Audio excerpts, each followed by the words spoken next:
The majority of transmission that we know about is that people who have symptoms transmit the virus to other people through infectious droplets. But there are a subset of people who don't develop symptoms.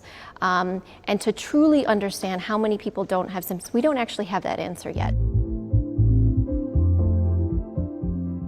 So when we say asymptomatic, we mean somebody that does not have symptoms and does not go on to develop symptoms. Truly no symptoms. We know a number of them who are reported as asymptomatic actually may have mild disease. They may go on to develop symptoms. They may not quite register that I'm sick. I just feel a little bit unwell. I'm just a little bit under the weather. I'm feeling a little bit fatigued. And some of those individuals we would classify as pre-symptomatic, which means they have not yet developed symptoms. We know from some of the viral shedding studies from some of the lab work that there are people who are infected with COVID-19 that can be PCR positive, that can test positive 1 to 3 days before they develop symptoms. And that's something that we've known for quite some time now. What we need to better understand, and this is one of the major unknowns, is what proportion is contributing to transmission.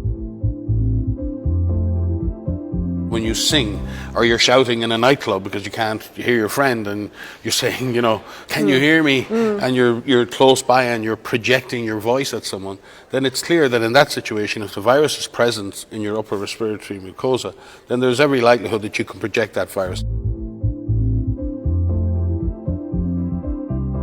The last couple of days have been the highest number of daily cases in the world. So in terms of pandemic generation, we are still very much on the upward climb on this mountain. But what some countries have shown, many countries have shown, is if you go at this in a very systematic way and you use a comprehensive approach, that there is enough stoppability in the virus. We've seen that with the physical measures, social distancing. We've seen it with surveillance. And we have some choices to make as a society, because it is clear if we can identify cases and their contacts, and we ask those contacts to quarantine themselves, and we support them in that quarantine, that can be a very successful way of both stopping the disease and avoiding large-scale lockdowns in future.